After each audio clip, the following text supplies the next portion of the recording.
Hi there, my name is Michael Roy Turney, and I guess the rumors that Netflix wants to do a documentary, if you will. I don't know why somebody who primarily produces movies would want to do a documentary. We heard that same trash from ABC and NBC, and their documentaries were actually soap operas. But they did well with it. They actually made money from it, as well as my daughter Sarah. So, through her sponsors and what have you, she built a career off of the Turney tragedy. So, regardless, allegedly, the only reason why I even agreed to this is because there's an underlying secondary issue involving my cases. And that's quite simply the fact that since about the mid 90s, right around that area, we have had two very wealthy men and their companies and what have you that wanted to control the American people as well as the government. So they created monsters like CNN and Fox. Now, both of these things have competed. They've both been successful at actually putting in their president, and we just kind of got thrown to the wayside as nothing more than puppets for the puppet masters with all their indoctrinations and 24/7 hype and junk. But anyway, in my case, this time I was contacted by one of the public defenders who wonderfully used a strategy to overcome what has now unfortunately becoming too often news media convictions through mainstream and social media that have led to innocent people like me going to jail.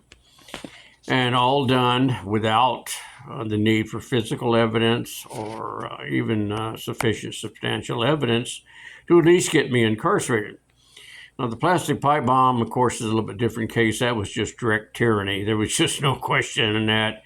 That was a railroad job from the get-go. So, all perpetrated by one of Bill Clinton's appointees, Susan R. Bolton, who is definitely favorable to the opposite side of whatever Trump is, like a lot of women. But in this case, she definitely she committed one of the worst sins that any judge can do on a bench, which is to ignore a very serious Brady violation, which in this case, the Phoenix PD destroyed a video that was being taken of the 2008 serving of the search warrant. Because I had pled not guilty, claiming I didn't have any plastic pipe bombs, this particular video would have shown whether or not they had the material and or planted the plastic pipe bombs in my house, or they didn't.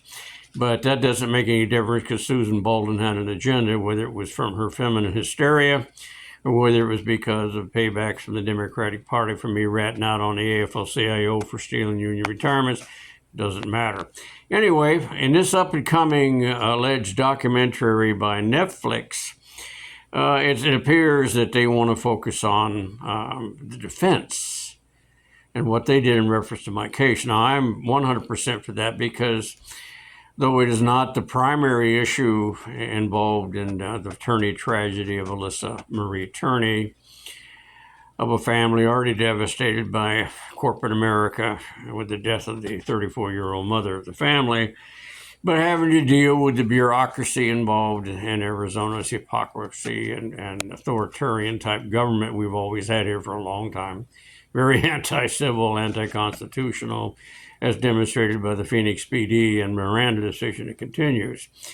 But I agreed with this only because the fact that we do have a serious problem that can result in an American, just due to social and mainstream media, can wind up going to prison for something they didn't do, because apparently since the mid-90s, when ABC and NBC became dynasties for controlling American people, we have wound up with two different presidents elected by these media people, and they're very proud of their power control stuff.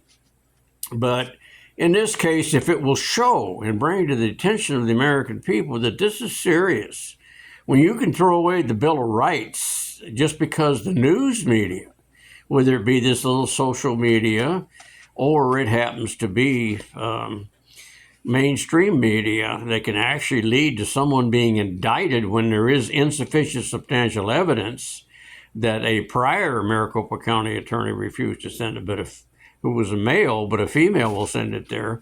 And then later, a male sitting judge has to ignore all the mistakes made by a female judge before him, and he turns around and acquits the case because of insufficient substantial evidence in a no physical evidence case. But I'm all for if somehow Netflix wants to take, their power, media power, which is usually for movies, not for documentaries, because ABC and NBC certainly didn't have documentaries. Those were soap operas, folks. I lived this thing, and I can tell you right now about none of them were factual, especially the Peacock one involving with Sarah. That was probably one of the most major disasters I've ever seen, and their big plan to rip me to pieces turned into trash. Where over an hour of filming and a conflict between my daughter Sarah and I wound up with about 6-7 minutes of that's all they could actually use in my statement totally taken out of context again. So let's see what happens. If this will show, as was told my defense attorneys, that the strategy they use in this, it'd be very, very important, because I don't know how we're going to get back to a level playing field for someone who's suddenly thrown into our criminal justice system solely based on social media, whether it be mainstream or this trash TikTok stuff that did this for me. I don't really think 300,000 signatures on a petition should be enough to have a Maricopa County attorney or any prosecutor to go forth with a case that doesn't have sufficient substantial evidence or any physical evidence.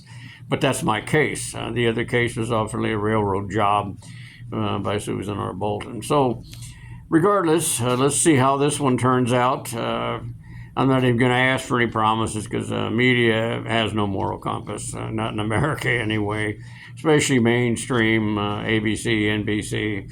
And I never really made a deal with Fox, but their bitterness over some of us exposing Republicans and various other people and media taking bribes from the tobacco industry to cover up the genocide of 20 million Americans to sell an American product with chemicals they knew would kill them is really disgusting.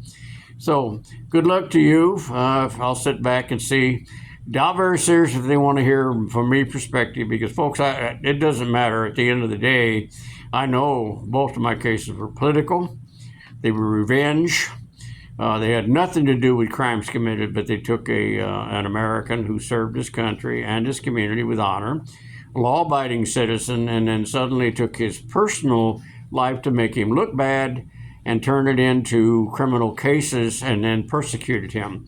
The last one, to me, is something that's just almost unbearable to even think exists and within our boundaries of this great nation, and that is a torture chamber at Maricopa County Jail, to where an American can be deprived of sleep, sunshine, inadequate diet, and then to be railroaded into forcing you to try and take a plea bargain in order to get away from that kind of horrible treatment. It used to be called punishment before due process, which is very, very much in violation of our inalienable rights.